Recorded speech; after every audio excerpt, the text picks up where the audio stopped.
Welcome back to the Backmarkers, the F1 podcast for new fans by new fans. My name is Mike Hurley, and I am joined by Austin Evans. Hi, Austin Evans. Hello, Mike Hurley. And isn't it great to be back at a slightly more reasonable time for you to discuss the Imola GP, says the guy who woke up at 5 o'clock this morning. It's better for everyone. Everyone's better. You're better, I'm better, we're all better.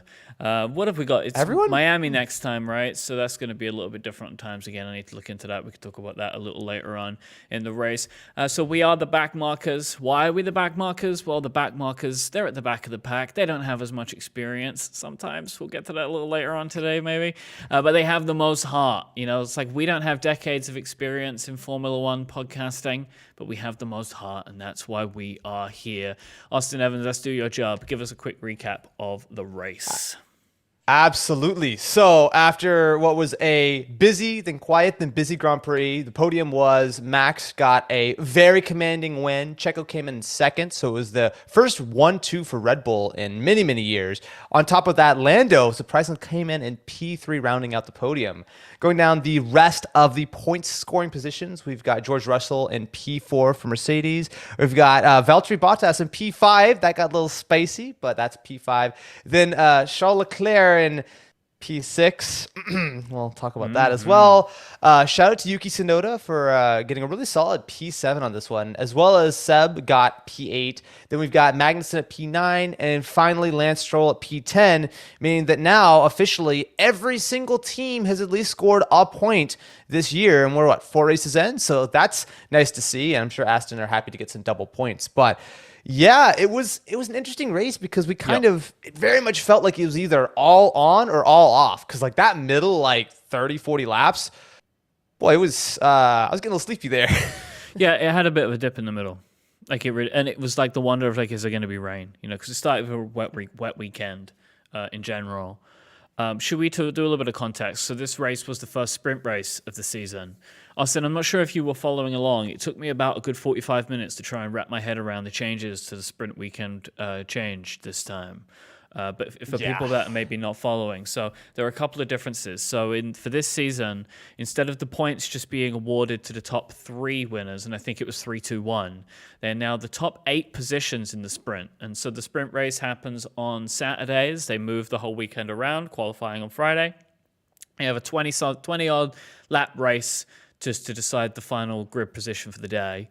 Points are now awarded for positions 1 to 8, in 8 for the winner of the sprint race going down with decreasing points. This is a nice chunk of points now, 8 points. I mean, and we can see it, you know, like in the driver's standings already. Max Verstappen, I think, before this weekend was in 8th, and he's now in 2nd. And that comes from winning 8. He got the whole thing. 8 sprint points. He got the 20, is it 24? 5 plus 25 plus 1. Plus 1. Lap. So he got a good haul, propelling him into 2nd in the driver's standings. But there's an interesting wrinkle, which I can't get my head around why they've done this. Technically, now, pole position is still the person who qualifies fastest on Friday, but pole position doesn't mean you'll start first on Sunday. Whoever wins the sprint race starts first on Sunday, but they are not technically the pole position winner. Yes, hello, welcome to the Backmarkers, the F1 show that breaks down the very specific rules and regulations of Formula One. I can't get my head around it. This feels like a politics thing, right? Someone was upset about the records or some nonsense. Yeah. So basically, in a traditional weekend, of course, it's pretty simple. There's 3 free practice sessions where it doesn't really matter. Everyone just goes out, has a good time, gets some data, etc., etc. On Saturday, there's regular qualifying, and it's very simple. The fastest people get to start at the top of the race, and everyone kind of goes slower and slower and slower, and then you finish P3 or P6 or whatever. And that's the starting grid for the race. Yep. However, last year, Formula One started to implement these sprint races, which to be fair has been around in F2 for a little bit. And generally speaking, it's a way to get a little bit of extra excitement, to make sure that it's actually worth watching, because most people don't really watch anything on Friday, right? Because traditionally it's just practice sessions on Friday and qualifying on Saturday. So the sprint races are designed to make it where, you want to watch qualifying on Friday, the sprint race on Saturday, and then the race on Sunday. It's a good idea. However, it's definitely a little bit messy, and they've been kind of tinkering with not only the naming of it, because they were very clear it was sprint qualifying last year due to some weird like rules as far as what they had to do or whatever. This year they freed it up a little bit. I'm still a little bit mixed on it. I appreciate seeing a little bit of extra racing action, but also on the other hand, it does feel like a little bit of the excitement at the beginning of the race is sort of lost because all the major overtakes and anyone who's out of position for qualifying, generally speaking, kind of got shuffled down during the sprint race. So it's interesting to see, but it's definitely complicated to keep up with who's going to get what points, and then especially when you look at the records, right, of who got pole means nothing compared to who actually started at the beginning of the race because it's qualifying, then the sprint race, then the actual race itself. I mean, I'm a big fan of sprint races because I just want more racing. Like, sure, what I like. Sure. I mean, on you a can think sprint about weekend, because most of the time I watch qualifying now, and so on a sprint weekend I get Friday, Saturday, Sunday, and I've said this before many times, and I'm going to say this throughout the history of this show. When people say that like there are boring races, I'm never bored. I just like watching the cars go around the track. Like, because for me, some of the excitement comes from, and we had it today, of like something could happen. And like that sustains me, that even if nothing happens, I'm still like, okay, what can I take away from this whole thing, right? Like, what is the thing that I have enjoyed today, you know? So the sprint race was fun because Max overtook at the end, right? So that added some drama to it. And I understand what people are saying about like, oh, you know, all the sprint race did was neutralize the qualifying. But I don't really see that argument, because if the sprint race did it, the race would have done it. Yeah, that's how I feel anyway.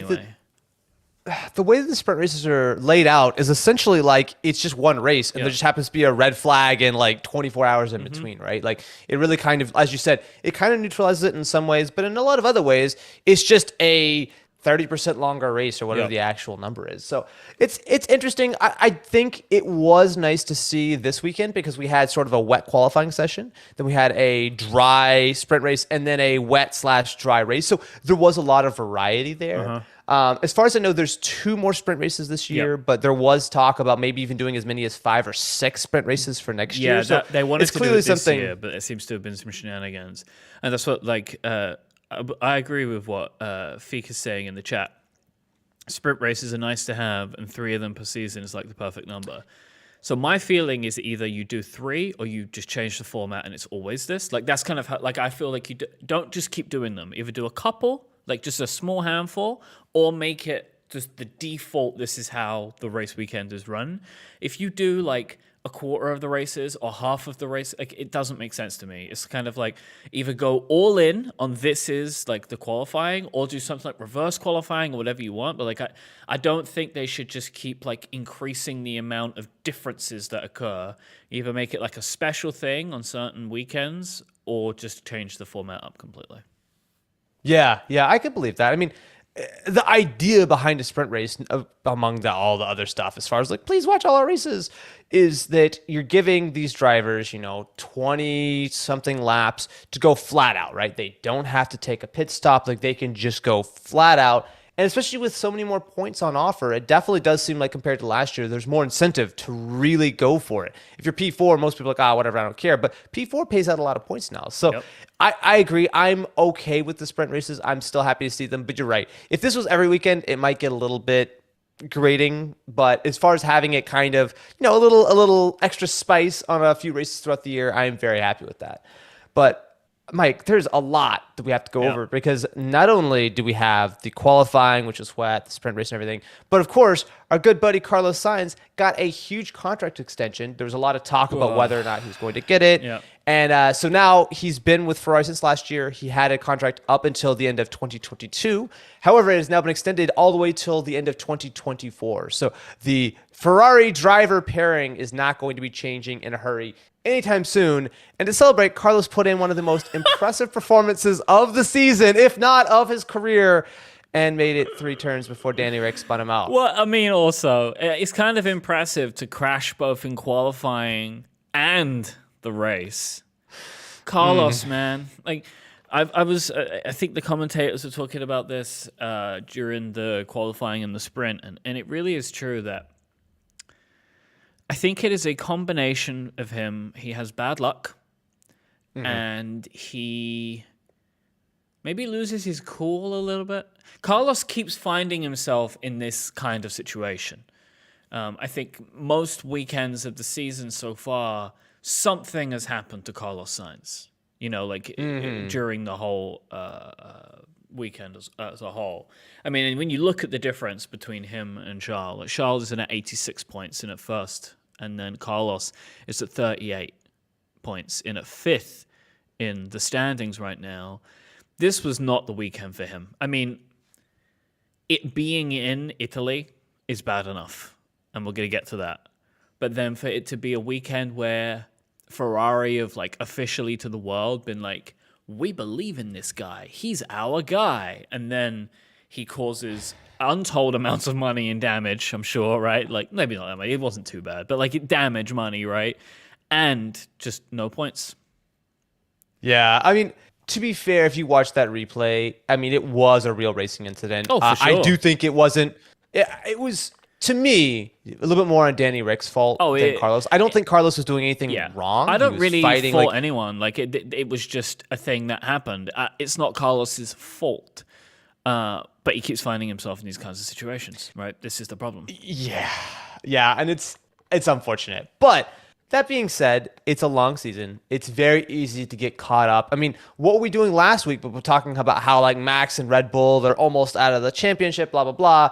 And now Max, I mean, he's basically either winning every race or DNFing every race. So give a few more of these things. There's a huge swing this time with not only Charles making his huge mistake and throwing away, 15, 17 points or whatever it was, but also seeing Red Bull come back and about the most dominant 1-2 that you could imagine. Myke, I'm excited to see this season because I'm not going to lie, sitting there watching the race this morning, I was like, okay, I'm really happy that these 2022 cars can follow so much more closely, especially at a track like Imola, which is really not very conducive to overtaking at all. But seeing everyone just lap after lap, right up against each other, really being able to follow, maybe not being able to pass quite so well, but at least being able to follow, it's great. Yeah, it's I think the really passing exciting. was a bit of an issue with the DRS being disabled for most of the race, which seemed like an odd choice. I don't know what the thinking was behind that. Maybe the race director will give some kind of report later on, but it seemed like that they were maybe being a little too skittish, I think, on keeping it disabled for as much of the race as they did. Because some of the racing did change, but the problem was by that point, I think, because there was no DRS, there was too big of a DRS train in the midfield that had kind of built up by that point. So then it became...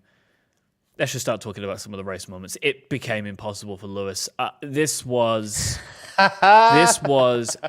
just. I mean, I haven't got to hear his interviews yet, and I'm keen to hear what Lewis will have to say over the next week or so. I mean, he already has been quoted this week, I think, as saying that this is maybe the worst, if not equal to the worst car he has ever driven in Formula One. We can get to this in a little bit, especially with our good old boy George there, but.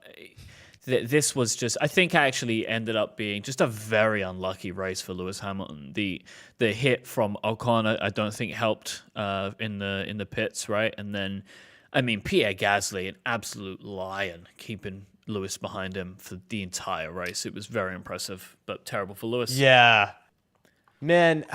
So here's the thing, right? If we go back a year to the Imola Grand Prix and there was a lot of criticism thrown at Valtteri for being really far down the field, not doing what he could do. And it was a constant thing of oh, he can't pass. Every time Lewis has a fast car, he just rips by everyone.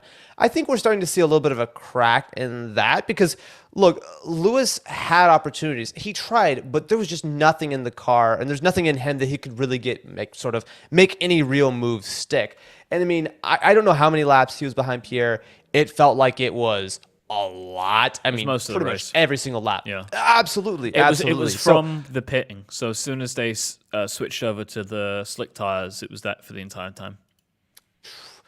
Look, it's tough. And I mean, as far as why DRS was disabled for so long, I mean, again, think back to last year. I mean, that was very famously where Valtteri and George came together. Pretty sure George was trying a DRS overtake on the outside of Valtteri and got a little wet. And George, like that was all that was. George went on the grass and slipped into him. He all the way out. Yeah. So I'm sure race directors getting flashbacks of that. I'm like, we're going to leave DRS off for a few more laps. I don't trust these guys, but fair enough. But God, yeah, it's tough. I mean, look, it's hard not to feel for Mercedes when they're behind, but also it's hard not to feel for Lewis, right? I mean, you have to keep in mind that he has been very comfortably the number one in Mercedes for a number of years, ever since Nico left and sort of Valtteri came in the team in 2017.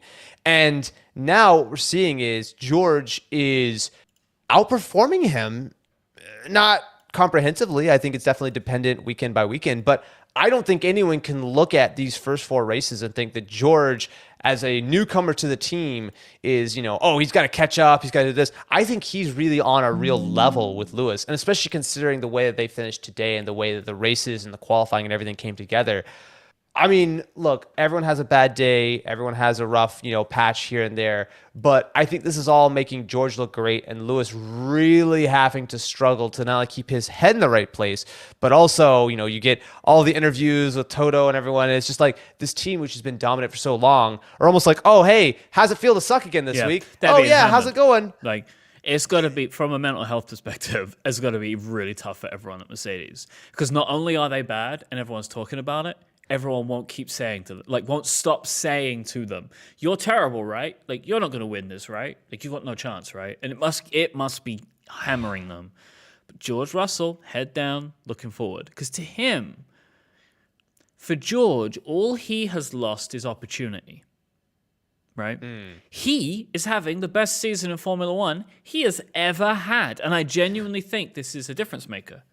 Because everyone around him, I'm sure it's hard to be in that environment, but everyone around him has gone down. George has gone up.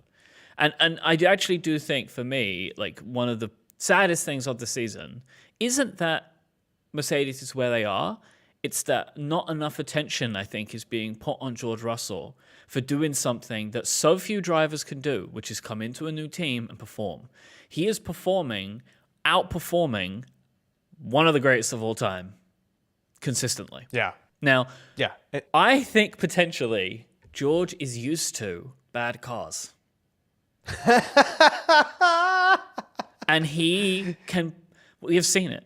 He can put a car that isn't supposed to do what it's supposed to do past the point that it can. And look, I think there is skill and there's fortune and there's a whole mix of things coming into it.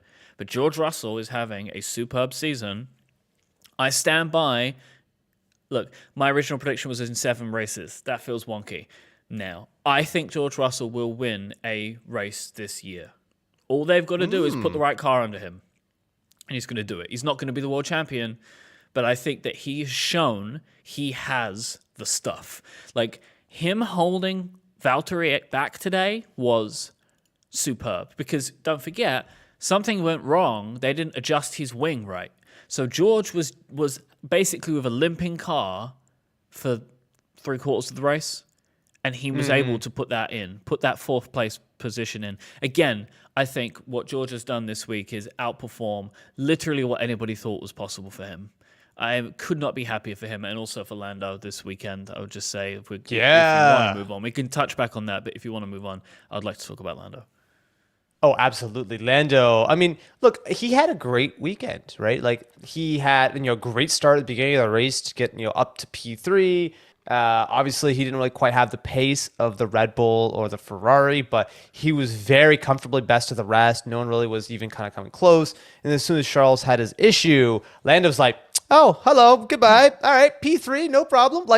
It was a very, very well-run race. And I think it's something we really come to expect from Lando, right? Yep. Lando just gets the job done. Sometimes he has, a little bit of a trouble here or there. But generally speaking, if he's got a remotely decent car and sort of not 17 people running into him or causing him issues, whatever, he's going to get the absolute most out of the race. And I think McLaren has really been able to sort of rely on him to just keep day in, day out, race in, race out, delivering exactly what that team needs. Let's not forget that McLaren started the season heavily on the back foot. Remember, we're over here, a few weeks ago saying like, oh man, all the Mercedes power cars look terrible and this and that and everything. Well, I still think that Mercedes have some power issues. Yep.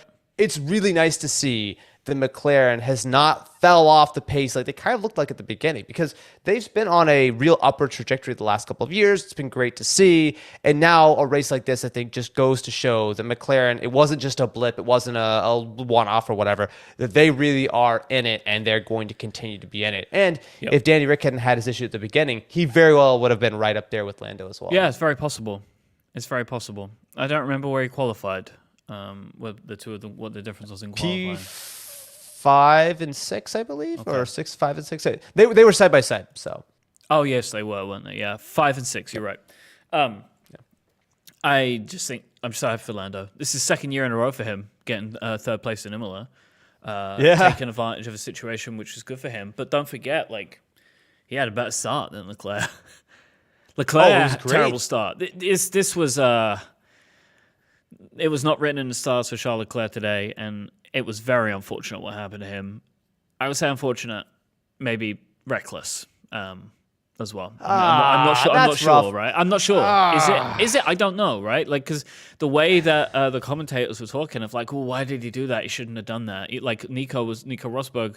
Nico Rosberg, by the way, nobody loves to point out Lewis Hamilton's misfortunes more than Nico Rosberg.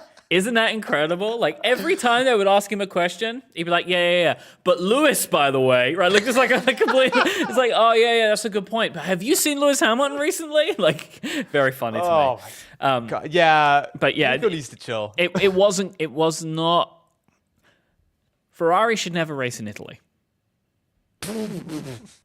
I mean, look, you don't have to be a Ferrari fan to think it's a pretty cool sight to see the Tifosi. Oh, it looks incredible. The entire stand. I love it. I love the look of it. They have horrific luck in Italy.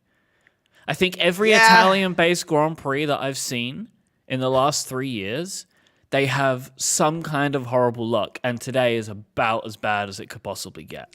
I mean, yes, Carlos got across the line.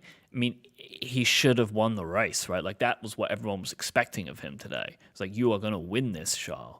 And to have a DNF from Carlos and then to have that terrible luck from Charles, it's like, it is just bad mojo for them whenever they're in Italy. I think the pressure is so strong, and like the spotlight is so strong. I can only imagine how hard that is as a driver. So, like, I love seeing Italian fans. I just wish for them that they could get to see the Ferrari team give them what they want.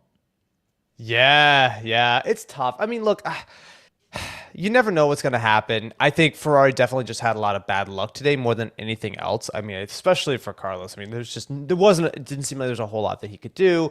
And look, I am never going to fault a driver who's out there pushing hard. Obviously, even later in the race, there were still wet patches in the track.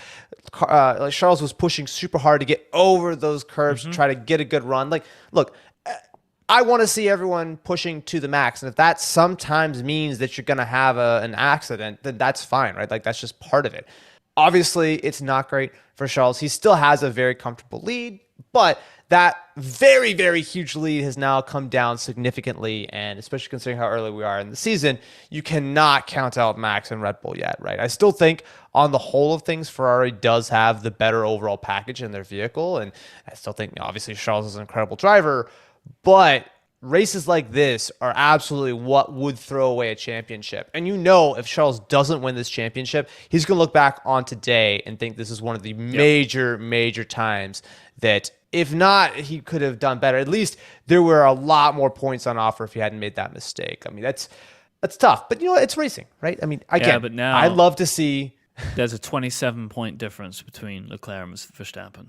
A full race. That's still a full, like, Charles could just not show up in Miami. He would still have the championship lead. Yeah, but we were only 4 races in. It's not comfortable. Right? Like, Charles was sitting so much stronger before this weekend and should have been. Like, that gap, there should be another 10 points at least, right, between the two of them. Yep. I still think Charles Leclerc is going to win the championship. If I was going to put money down now, I would say that. I still don't think Ferrari will.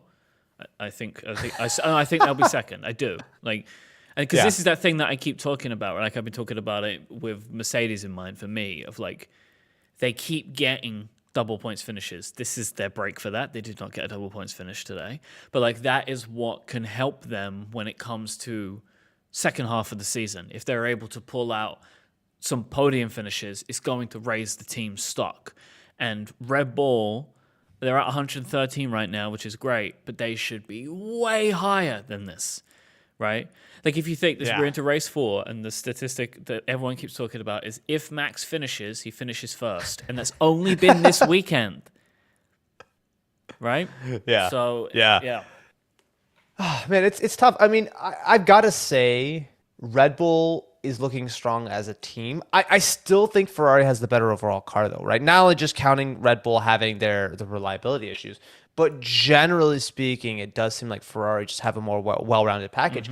But that being said, what you're seeing is the Ferrari crew are having sort of more driver-based issues, whereas the Red Bull actual drivers have been pretty much on point. They've only been let down by their cars, right? So give it a few more races to see. But that being said, can we just give a shout out to Checo? I mean, he had a rough qualifying, but came back in the sprint race and absolutely bossed it in the race. He completely sort of was Max's wingman, held him up, made sure that he was able to keep that very comfortable race distance. And then on top of that, Max obviously did an incredible job, but I mean, who's surprised at this point? But looking at the two of them together, they're looking much more cohesive. They're looking like much more of a real solid team compared to last year. And I think a lot of that is just because this car seems to suit both drivers equally well.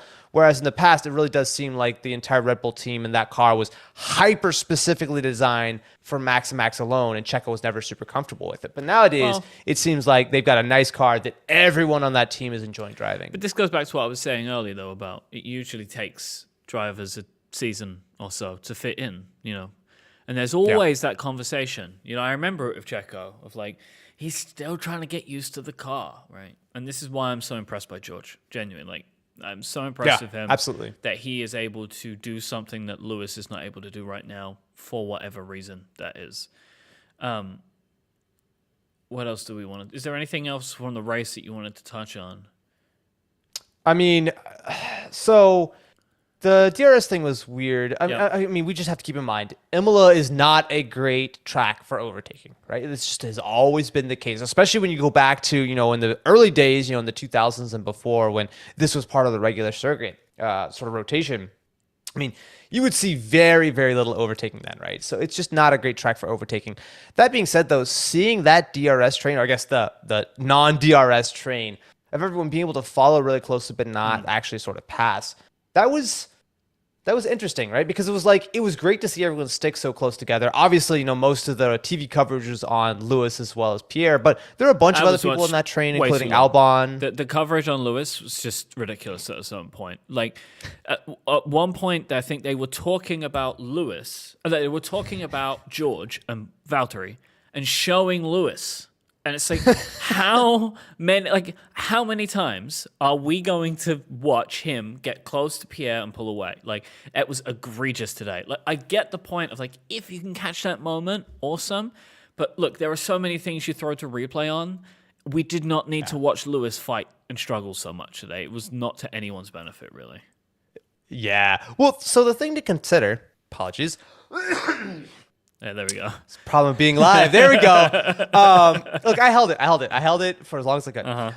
But the thing with the way that the TV coverage works, right, is that the commentators and the actual TV directors are totally separate, right? So that's the world feed that goes out to everyone. So that's decided by a completely different team than the Sky team or whoever is actually doing the commentating. Right? F1 are deciding what they want to be shown. Exactly, right? And so the commentators, they're watching the screen just like we are, and they just have to talk about what they're seeing, right? They have very little sort of ability to impact what we're actually sort of looking at as far as the feed. So for them, especially when it comes to 20 laps of Lewis and Pierre, there's not a lot that they can say. But yeah, that's, I think, more on just the TV director. But to be fair, I mean, you're right. Every lap, it seemed like Lewis could do it. Yeah. He could do it, and there wasn't a lot of other action all around, but I think there's definitely still, because everything is still so fresh with, obviously Mercedes being so far off the pace compared to where they were in the past, there's still a little bit of a a fascination I think a lot of people have with like, oh, look at Lewis Hamilton, P13, ha ha ha ha ha. Like it definitely feels like that's I mean, kind there's a of still the fascination with mentality. him no matter where he is, Yeah, because yeah, he's Lewis Hamilton. but I think a little bit more so. People love to laugh at someone who's not funny thing, performing though, like. I mean, I have, my opinions on a lot of this kind of stuff. I think my opinions on Lewis are seen as spicier than others, but even though I don't understand why. It's weird that like the same people that want to see Lewis do bad are also the same people that get annoyed that they have to see it, which is like a very strange, like, you want it though, so why don't you want to look at it? It's a very funny thing for me. Yeah, well, you know what? I mean, when it comes to like, this reminds me a lot of Seb, right? So for context, especially if you're a newer F1 fan, Sebastian Vettel won 2010's championship, 2011's championship, 2012's championship, wait, 2010, 2011, 2012, 2013? Wait, he won 4 in a row. It was 2009? No, 2010, 11, 12, 13. Yeah. In that time, he was, I don't want to say hated, but people were over it. People were tired of seeing him win. They were tired of seeing Red Bull win. Every little thing about Seb's personality was starting to kind of grate on people's nerves. It's easy to forget now because I think Seb is probably one of, if not the most popular driver in the field. I think most people, are rooting for him. Everyone's like, "Oh, Seb's such a great guy," Seb. and of course, absolutely right. And he has a lot on and off track. Like he seems like a great guy, but it's easy to forget that for a long time, people were like, "Oh, not another year," blah. Like it was one of those things. So I think it's like right now, after seeing so many years of Mercedes and Lewis dominance, I still think there's a lot of that inbuilt, just like, oh God, I just want to see someone else win. I just want to see something else. But in reality, it's like, you got to imagine for a guy like Lewis, who has been obviously incredibly fortunate to not only have an incredible amount of talent, but also for almost his entire racing career in F1, at least, has been in really, really top tier machinery. Yeah, there were a couple of years toward the end at McLaren that weren't super, super strong. But generally speaking, I mean, it should say something that he's won a race in every single season that he's competed in since 2007, I think. That's impressive. That's a really, really impressive run. I think this is the first time in that whole time, and even he sort of alluded to this a little bit of like, this is one of, if not the worst cars he's ever had to drive as far as how far it's off the pace. And I think that's being a little bit sort of amplified by the fact that George, while having problems, seems to be having a lot less and really is maximizing every single point that this car could put out, where Lewis seems like he's doing well sometimes, but then he has other moments like, I forget, it was a race three races ago, whatever. Remember when he finished P10? He's like, are there points for that? Yeah. Like, talk about feeling out of touch with, like, oh, I'm the king and I've been doing so well. It's like moments like that, I think fans are really able to, or I guess Formula One fans are able to really latch on to and really kind of attack him. But that give it some time, people are going to relax a little bit and kind of the appreciation for Lewis is going to come back. But right now, it's just really the spectacle of the thing more than anything else, which it sucks, but I mean, that's how people are. I appreciate him. There are a lot of Lewis Hamilton sure you always fans. do. There are a lot of Lewis Hamilton fans, but there's a lot of vocal non-Hamilton fans. Favorite backmarker of the race? Who are you going to give it to this week? Oh, Lewis Hamilton, of course. Oh, his racecraft was phenomenal. No. For me, it's got to be Pierre, which is a little bit of a hard one because on one hand, Pierre didn't make much of an impression on the race, and Yuki did much better, but Yuki wasn't technically a backmarker. And Mike, for the very rare opportunity, I'm actually going to follow the rules of what the backmarker of the race actually means. So I'm going to go with Pierre, although I do want to give Alex Albon an honorable mention. P11 is a really strong race. We didn't really see much of him, but he was superb season. He is having a great season in that Williams. Yeah. But yeah, I'm going to say Pierre. Where are you at? Pierre. Okay. Holding off Lewis Hamilton is hard. Right? Yes. And he did it. And he did a good job of it. And he was not letting him through. I mean, what I will say is I expect more from Pierre than P12, especially with Yuki in P7. Like, I expect more from Pierre. Yeah, that was great. Like, I was so happy to see Yuki. He was up to P6 at one point, too. Yep. And then Charles got him. But yeah, I was really happy with that. What about your underperformer of the race? It's got to be Lewis, right? It's Lewis's mine. I mean, it was just bad. It was just bad. It was just bad. I don't. Yeah. he was in bad luck, but I don't understand how George was able to make those gains and he wasn't. You know, I mean, this goes back to the sprint easy. too. Like Lewis had a really bad weekend, really bad weekend, and I don't think there's any other way to put it, honestly. Yeah, it's easy for us sitting at home on our couches to be like, well, Lewis didn't really try to send it that hard. But I don't know the reason. I just know it didn't happen for him, right? obviously that car is not great, right? And to be fair, I don't think Mercedes have ever actually been great in traffic. It seems like it's been a pretty constant kind of issue, and especially the way that the AlphaTauri and the Mercedes lined up, it just didn't seem like Lewis ever really had a shot. That being said, though, out of all the laps we saw him following, I don't think I saw one time where he's like, all right, I'm going to go for it. He's like, nah, I'm fine. No, I don't agree with you. There were a couple. Really? A couple. They weren't enough, but there were a couple. But I don't think he could get enough. I guess. I mean, it was cool to see, but the context around all of this was that they were in the middle of the train, right? Because Alex was ahead. I think, what was it? Stroll was also, I think, at the front of that train. So it's just like everyone just followed around the whole time, very much like kind of the old school DRS train. So it's like, it sucks, but I think once you get in there and it's clear that no one has the performance to really kind of pass, the rain's not coming, there's no strategy. It's just everyone just holding station. It's tough because there's really not a whole lot you could do. But on the other hand, it's like, it's Lewis Hamilton. You kind of expect him to do something. Like, come on. Shout out to right? K-Mag. Kevin Magnussen gets scoring points again in at ninth. He has his best qualifying ever at fourth. Qualified at fourth. Yeah. Great weekend for Kevin Magnussen. Great weekend for him. Absolutely. I mean, he was running right up there after that first sort of initial incident. But obviously the Haas, while it's decent, it's not a top 5 or top 6 car, right? I think he was able to drag about as much as he could out of it. I guess if we're going to go and give a couple of honorable mentions for underperformers, I do think Mick deserves a little bit of an unkind shout out. He had opportunity this race. He started P10, which is his best grid positioning yet. However, he got caught up in that initial sort of accident, which I believe he was the one who tagged...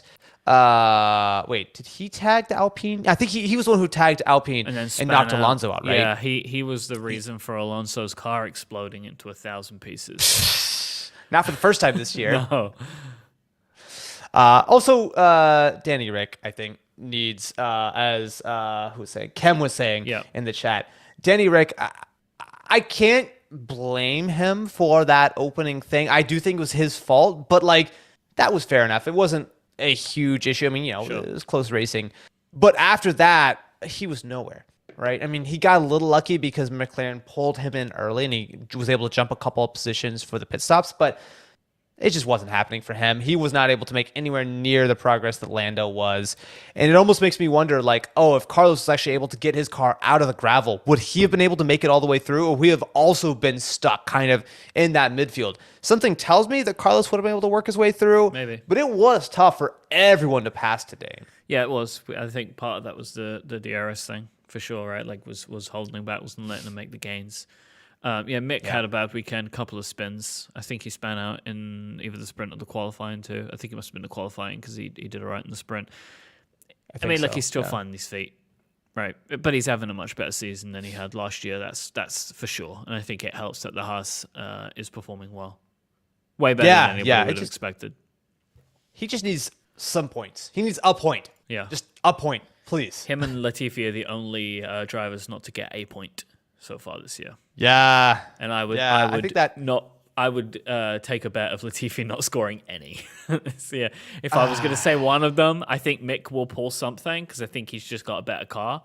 And Albon is squeezing everything possible out of that Williams right now, which is fantastic to see. It's so good to see. Yep. Like I mean, Alex had a whole year out of F1. Right? Went straight from one of the top teams, Red Bull, being dropped completely out of the sport, back up into it. And I think he's really doing his best George Russell impression right now, right? I mean, he is delivering the exact same kind of performances that George was able to pull out of that Williams, consistently in the mix when the car really doesn't deserve to be there.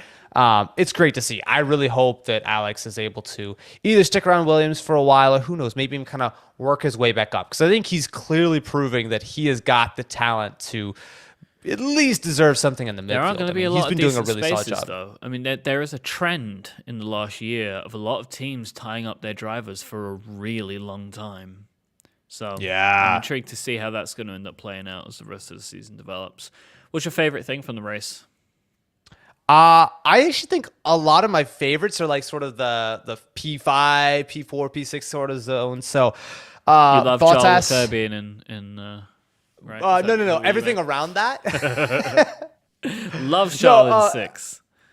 Yeesh. It was great to see Valtteri again doing super well. I mean, I think the Alpha is obviously a lot better this year, It's a but also fantastic car. Valtteri is, he's doing a terrific job. So he did a great job. He really came close to reeling George, and I do kind of feel like if he had another lap or two, he might have made that stick because he was getting close there. But again, tough to pass, so fair enough.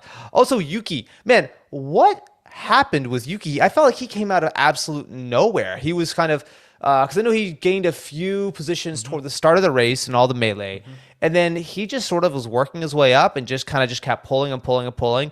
I guess it was the benefit if he was not in that DRS train, so he was able to kind of start streaking ahead. But shout out to Yuki in a day or on a weekend where AlphaTauri, I mean, this is their home race. They were not looking strong. They sort of qualified, they didn't even get out of Q1. So they were looking really, really rough on single lap pace. However, race pace was definitely there. And unlike Pierre, Yuki was absolutely able to take advantage of not only his racecraft to avoid all the shenanigans at the beginning of the race and grab some points and grab some actual positions, but then he could just kept gaining and gaining on it. He almost beat Charles, right? Charles only passed him toward the very end. He was almost able to hold him off on much older tires. So yeah, I think for me, Yuki and Bottas are probably the big ones. And of course, George. You got to give George props. That was super impressive. For me, it's Lando. Like, I was really happy with George, of course, but I don't want to pick the same thing as you. If I pick something else, it's Lando Norris. Lando Norris coming in at third, just fantastic. I love seeing Lando pick up trophies. Like, he's a fantastic driver. I love him. He could be a world champion one day. And I really like to see him pick up these things. I think it shows his skill. When Yes. if Lando gets an opportunity, he'll take it. Like I've said it, I say it a lot when I'm watching it. He has the most guts, I feel like, at points. Like you see Lando, he pulls things off that like I just don't know if other people would go for. Like the way that he took Charles at the start, like really, I think he went around the outside. I think. But he just basically, there was just enough room for his car to fit, and he's like, "That's enough room for me." Like, goodbye. And I think Lando is such a special racer to watch, and I was happy to see him. I'm happy for two reasons. I'm happy to see that McLaren have definitely pulled the car together fast. I mean, in a way that Mercedes have got to be incredibly jealous of. And I'm also happy that it means that Lando can once again show what he is actually made of, which I think is always special. Absolutely. And then if you look at the actual standings right now, there's a couple of real standouts, especially when it comes to the drivers. So currently, our good buddy Valtteri is only one position behind Lewis and 4 points behind Lewis. Yep. To whom you may concern, I feel like is going to be something we're going to be hearing a whole lot this year. Because I honestly think that Alpha is, on the whole of it, maybe a slightly better car than the Mercedes. I think the Mercedes is still a faster car, but it seems more inconsistent. They're having so many more issues sort of firing their tires up and everything. Like when everything's working well, the Mercedes, I think, is faster. Yep. But that Alpha just seems to be a slightly slower Ferrari or something. It's just solid. It's been doing well. Obviously, Zhou Guanyu has been having some issues with it, but he's a rookie. It's fair enough. And also, he's had his fair share of bad luck. But Valtteri is just in there, race after race, delivering pretty much the maximum that car really feels like it could possibly do. And it's great to see. I think Valtteri is absolutely flourishing in his role. And I mean, it's hard to imagine him. I'm really happy for absolutely. him. Like, he had a tough job. And I think there was a concern that Valtteri was now going to slip into the position of, oh my God, I'm blanking, Raikkonen, into Kimi's position of like, remember how great he was? That was kind of the feeling around Kimi for years of like, hey, look, he still got it. Like when he would do something, and it kind of, I don't know, I found it a bit awkward for Kimi, right? Because it was just purely like The guy was older, great racer, but his car wasn't enough. Like the Alfa Romeo was just not good enough. The Alfa Romeo is now good enough, and so Valtteri is able to still show what he never lost, right? In that he is a world-class driver. Alfa Romeo will not catch Mercedes, though, as a team, and that's purely because they have a rookie, right? So, I understand what you're saying about the car being good, but I don't think that's going to play for the long run. No, I don't think so. But so far, Valtteri has been doing a terrific job in a way that George has, and I think Lewis has maybe not quite gotten the maximum out of his car, I think would be fair to say, which, again, it's the spectacle thing. Everyone's like, oh my God, Lewis Hamilton's not in P1. What? Is this even possible? Am I watching the right year of F1 coverage? Are you just an impression of me? Is this what this is? No. Something I find really interesting. Comments. The Ferrari, when you look at it, also looks like it's really suffering of porpoising, but they're able to control the car more. But it looked like it was suffering on the main straight just as bad as the Mercedes. But for whatever reason, their car can just handle it. I think one of the things I keep hearing them talk about is that there is a thing where it's a concern of the drivers that they can't handle the car when they're in that moment. That might be a difference maker between George and Lewis, right? I don't know. Maybe George, younger, hungrier, maybe. I don't know. Feels like he's got less to lose. There is a confidence. Shaking around an extra decade. Yeah. I mean, I don't know, right? But because this is something I keep hearing them say of that there is a thought, there is a belief that it is a concern of the driver that they can't control the car. Maybe George is more willing to be dangerous with it. I don't know, right? I mean, George Russell, willing to be dangerous. But I'm being serious. Maybe that there is an element of, and this goes back to what I was saying earlier, which is my new little thing that I might think a little bit more about, is that maybe the potential difference is that Lewis has been used to a better drive, and George hasn't. And so weird things happening is more George's scene. This is what he knows. I don't know. Yeah. It could be a reason, or it could just be pure luck. We're going to have to see how the next few races go on. By the way, the next race, we're back in the old USA, right? They're building Miami. Have you seen any of the images of Miami? They're building a marina inside of it, Austin. Have you seen this? They're building a fake marina in the middle of the track.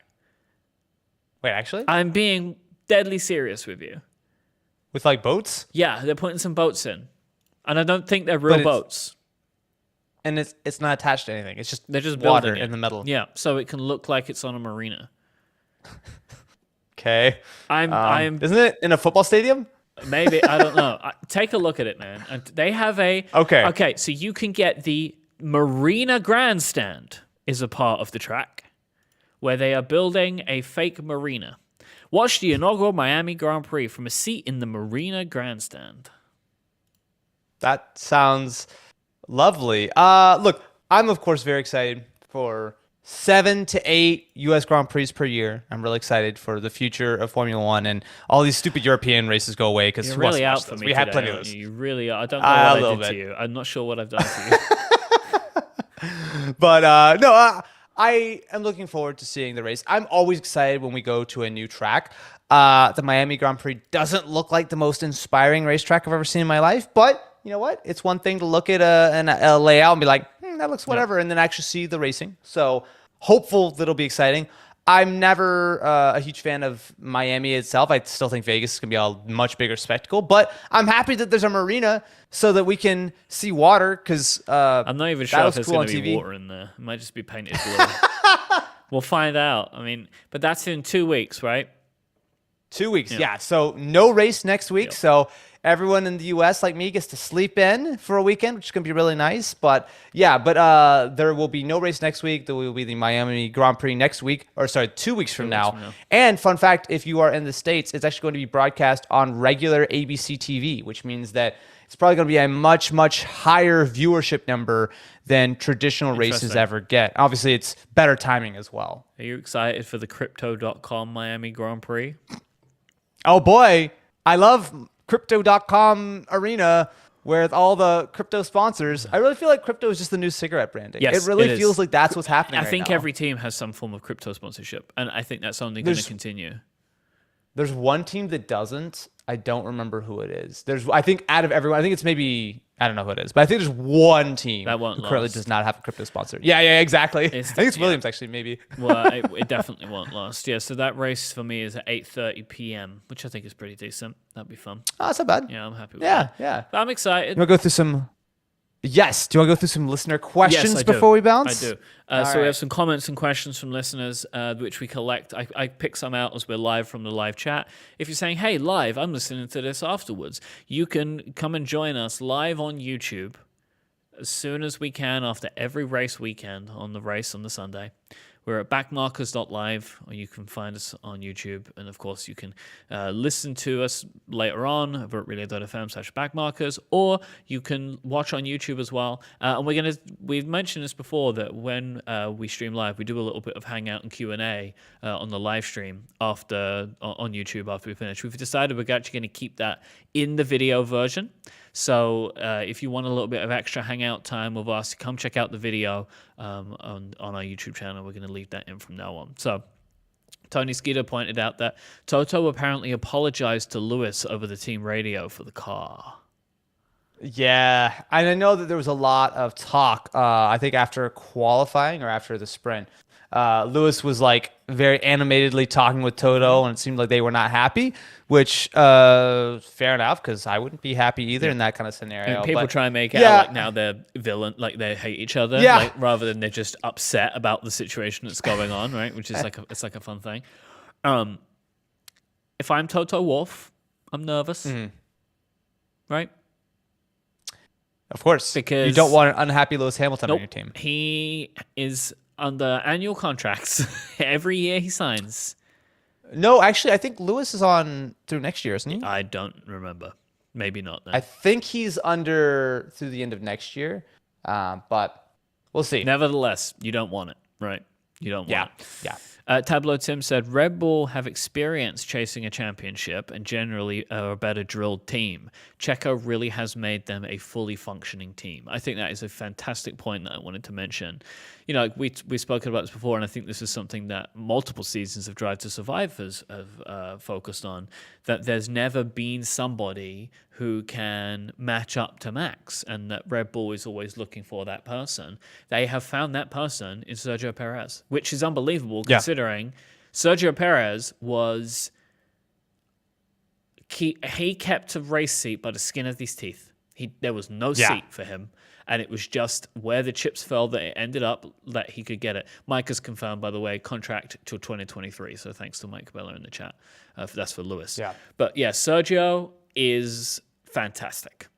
Sergio is fantastic. Honestly, there was no Max, Sergio would probably be winning Grand Prix. Like, he would be winning. You know, like, if you look at it, right, like, he would have more wins. Max is, like, the only reason that Sergio is not winning more Grand Prix, because he would have won today, for example. Yeah, I agree. No, it's definitely, I think, a great point to consider that, Red Bull just seem like they're really they're just drilled in, they're dialed in. They just spent the last year fighting super, super closely with Mercedes. Nothing against Ferrari, and I don't think that a lot of these mistakes are Ferrari just being kind of loosey-goosey or whatever. But I think Red Bull are just operating super efficiently across the board right now, short of their car exploding every other race. But outside of that, they've been doing really well. And I do think we're starting to see the fruits of that labor, whereas some of the other teams are starting to crumble and crack a little bit. But it's one of those things where, with the budget cap existing the way it is, right? These manufacturers, Red Bull, Ferrari, Mercedes, they can't just spend their way to, fixing their cars and doing everything they can. Everyone's very much limited, which is part of the reason why we're not seeing Mercedes every race throwing 100 parts on the car and trying to fix it. Everyone's really limited. And the thing is, what you had at the beginning of the race or the beginning of the season, kind of what you're going to have to work with somewhat throughout the entire sort of season. So it's good to see that Red Bull, even after a super intense championship fight, have landed with a solid car, maybe not quite as good as Ferrari, but a solid car, and they're able to kind of work on that throughout the year, whereas I feel like Mercedes are probably going to spend at least half the year just firefighting to try to get that car vaguely usable before they can even start to develop it from there. Mike Cabela says, how do you feel about the return of the cool-down room? This was the first of at least one for you, right? I was screaming with joy when I saw it. Can you explain the cool-down room? I was very confused by what was happening on TV. So yeah, that was the thing that it was around for quite a while. I actually don't know when they stopped it. I think it was a few years ago or something. But essentially, the cool down room is exactly what it sounds like. After the race, the podium finishers go into a room, have a drink of water. The cameras are of course rolling as they're all talking about like, oh yeah, the car was this and this happened and oh whatever. They're also watching replays on the wall too, so they're seeing like there's a moment where like it was Max, it was Checo, and it was not Carlos, Lando. Thank you. And they're like, oh, what happened to Charles? And like they didn't actually fully understand what had happened. They were seeing the replay and like, oh, we had to come in for that, and it's great. I'm so happy. Yeah, it's There's cool. so many great moments. Yeah, so many great moments from the cool down room in the past. I'm excited to have back. Hopefully, it's a permanent fixture now. Because there's always that clip that I see of Nico Rosberg throwing his hat at Lewis, right? Yes. Yes. That- There are a lot of can great imagine. moments from that cool down room. Yeah, absolutely. thing is, though, very exciting. It's like, oh, apologize for the language. Every single time, there is going to be bad language, right? Right? Because they're so amped up and absolutely. they're just talking to each other. Yeah. Like, but Yep. you know, that doesn't bother me, but I just found it like a funny thing. Exactly. If they start censoring themselves, there's just gonna be like another interview. I want to see them hanging out and Oh, yes, Steven talking said in the chat they probably just stopped it because of COVID. That's a good question because I don't know. Yeah, maybe that's the case. Yeah, because I know it had been a while since we've seen it. I thought they had stopped it earlier, but yeah, maybe it was just a COVID thing. I don't remember. Last one we'll get to today. I want to answer a few more in the post show. Chalkson asks, "What did you think about the strategy of Ricardo with having the mediums and instantly switching to the hard tires?" I think Danny Rick's race was basically as soon as he spun out the beginning, he was testing stuff for Lando. I really think that was what it was. He was doing data gathering, testing the compounds. He would jump on the hards. He wasn't going to perform, so let's find out what we can, the most we can, so Lando can maximize. I think that was all it was, right? Yeah. I think so too, because those hards did not work. I don't think anyone else in the rest of the race put hards on. It wasn't his race. I mean, it could have been better. I think as soon as he made that mistake, as soon as he spun out and it was at the back of the field, he was not going to be able to recover. So I think at that point, he was just kind of had to be a team player, whether he wanted to be or not. All right, so if you've got questions, thoughts, comments that you want to get to us, you can send them to us via Twitter at Backmarkers Live. Don't forget backmarkers.live for the YouTube video. We record this. You can see the two of us. You can see graphics that we put up. Thank you to everyone in the live chat who's correcting my graphics as we was going through so I can make some adaptations to them. I'm still getting my head around this, trying to get it done as quickly as possible. Do not give a shout out to the F1 website for taking so long to update their graphics and their standings. I don't know why every other I would like to give a special thanks to motorsport.com today for providing me with the statistics that I need, because for some reason the official F1 website can't get them done quickly enough.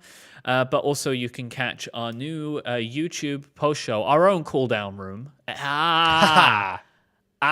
it. We found it. If you want to hang out for the Backmarkers cool down room, which I guess for the Backmarkers would be like they'd be back in like a garage, like the corner of a garage somewhere. Like there's like a leaky pipe in the corner or something, and they're all hanging out near there. So you can catch us for the Backmarkers cool down room. You can go to backmarkers.live for the YouTube video, watch us there and hang out. Or if you want to catch the audio, we're at backmarkers.fm, and we'll be back in a couple of weeks' time as we head back to the old US of A. Until then, yeehaw! I'm Mike That's Hurley. Miami. He's Austin Evans, obviously the American one. Say goodbye, Austin. Freedom! Oh, jeez. Wait, but that's not America. That's Scotland. We like freedom too, Mike. Okay. Don't take our freedom away. That went badly last time. Oh, jeez. All right. You can stop your recording. Cut. All right. I'm going to save that real quick. I was trying so hard not to cough for like 80% of that episode. Oh my god. Yeah, you did My a good throat was job, not- man. I don't have the coughing. I feel terrible in every other way. We're both really sick today. We've both had a really bad week. So Soren asked, do we think Lewis is distracted or mentally on the way out? He just put in a bid on Chelsea Football Club with Serena Williams. Now, I wanted to just address this because I've been keeping... Yeah. So Chelsea Football Club is available for sale because Roman Abramovich, the owner of the club, is sanctioned and he has had to give away control, and now it may become available for sale. And there is this consortium that includes Lewis and Serena. They have said, though, that they will have absolutely no input on the club. It's purely like a financial thing for them. I don't think Lewis Hamilton does anything that he is not completely focused on in as much as he can be focused on it. And frankly, Formula One is where his focus lies. I do not think Lewis is distracted or on the way out at all. If Lewis had the right car, Lewis would be number one in the championship right now. And that's just the way it would be. I feel. Yeah, like if he had, I don't know if he I'd had be quite that strong. The Mercedes, no, but like if he had what he has had previously, sure, he would be there, right? If he's not number one, he'd be number two, right? Like if Mercedes were what we thought Mercedes would be, there would be no argument. We wouldn't even be having these conversations. It's just like, oh yeah, Lewis is doing what Lewis does. Yeah, I don't think. No, I agree. I agree. I think if he's not in it, he would never have resigned. Like he would just be like, I'm good. Like don't tarnish your legacy, right? I don't think he's doing that. I just think he's struggling because, as Tim is saying, he's just not used to this. He doesn't. This isn't what he does. So. Yeah. No, I agree. I think he's having a tough time, but he is an incredibly successful driver for many years for a reason. And it's not because he decides to give up whenever he has a bad race or a bad, couple months or whatever. Yeah, so. It's not that at all. Blinky Dink says, do you still think Mercedes will bounce back later this year? Or do you think they're going to stay as upper midfield? As an extension, do you think they'll be better next year? Next year, I have no idea. I don't see that. Like, best of the rest. So I guess I think P3 is probably. I think best of the rest is I think best of the rest is an easy bet for them personally, but no matter what happens, I think they'll be better next year. I think so. It's tough to make predictions for next year. We're so early. I think they'll make some progress. That's why this question's not in the proper show. That's why I put it in the. Yeah. We can say whatever we want now. I don't want to get. We're all friends, right? I don't want to get on the record at all talking about 2023 season. So anyway, I can't believe that AlphaTauri win the 2023 championship. It's crazy. Incredible. Yuki just put an extra little bit of VTEC in his motor, and it was just over. It was done. Yeah. No. It's bounce back. Oh, chalk. Oh, I didn't mean to. No one meant to say that. No one meant to make that pun. It's not okay. I just got that. That took me a minute.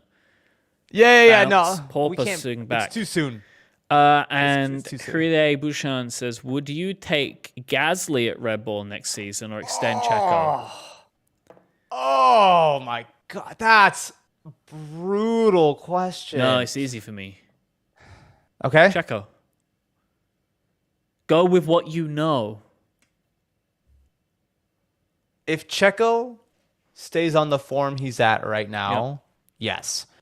Pierre, though, all things being equal, I still slightly take over Checo. I don't know. But the problem is you can't say all things being equal because I know if things are equal necessarily, you get his previous performance where Pierre cracked under the pressure. But that was years ago, man. He was more think raw. Like Pierre I feel like should go to somewhere that's not Red Bull when he moves on. I do agree with that. Yeah. That being said, though, I don't think that's a good environment for him. McLaren? Yeah.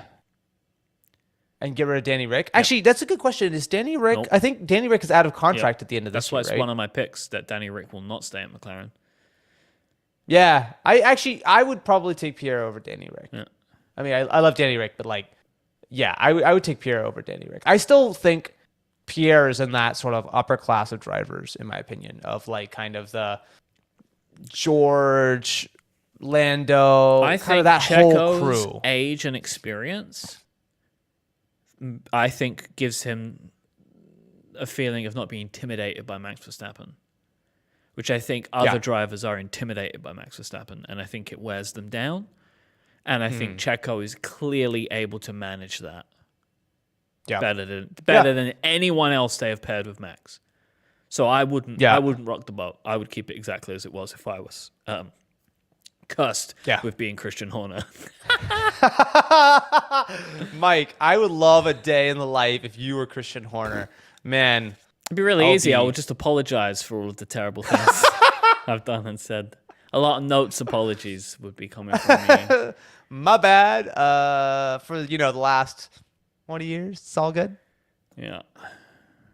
Do you think if Russell beats Hamilton convincingly this season and the car doesn't improve, that Hamilton will leave the sport? No, I Asks don't. Liam. Not after this year. I think he would give it at least one more year because if you look, Lewis Hamilton is one championship away from. That's the only record he has left. I think we are multiple years away from him being able to let that go. Yeah. I think he would sooner transfer to another team than No, leave. no. I'm kidding. I don't know, man. Can you imagine that, though? Red Bull, Lewis to Red Bull.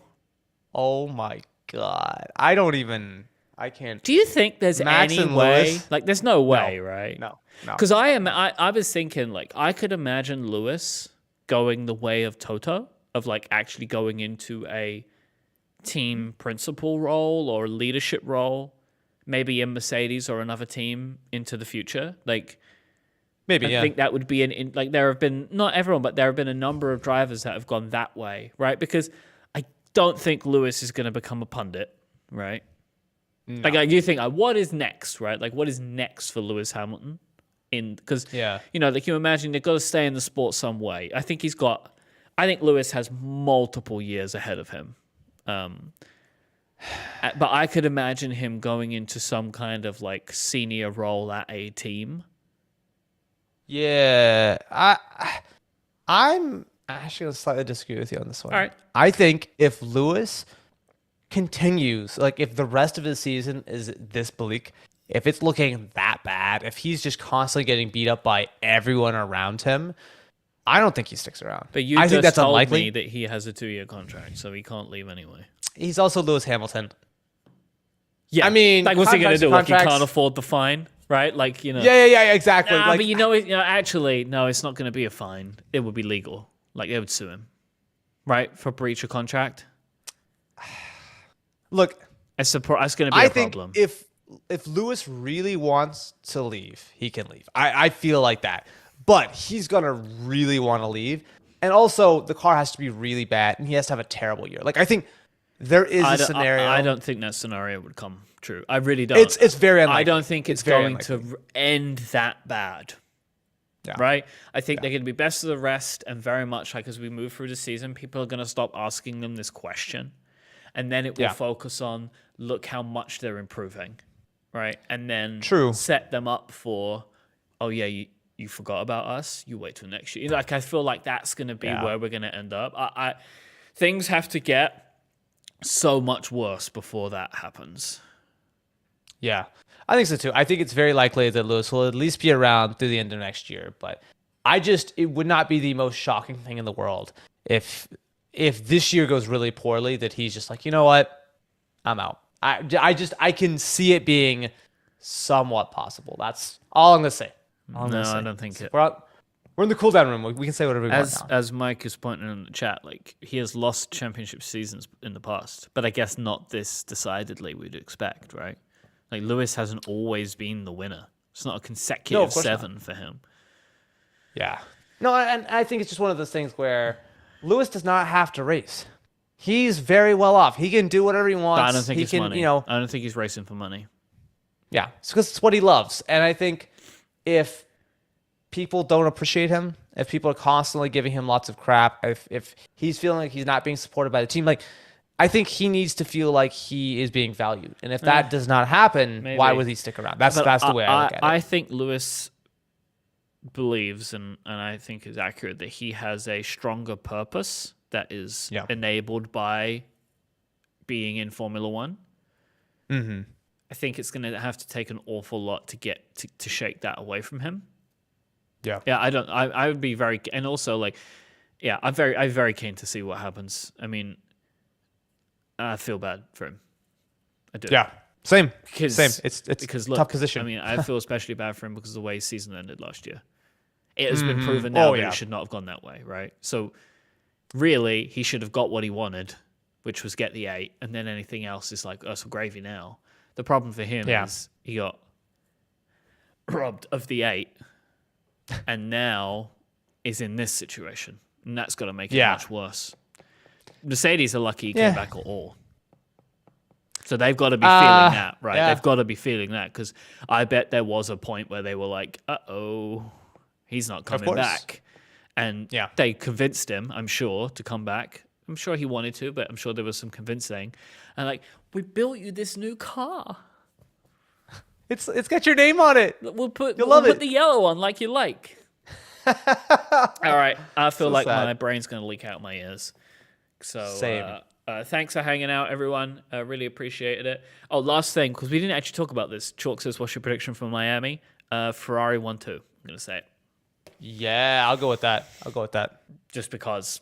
I mean, for no real reason. Carlos won though. Carlos winning. Team orders, baby. They're all in on Charles.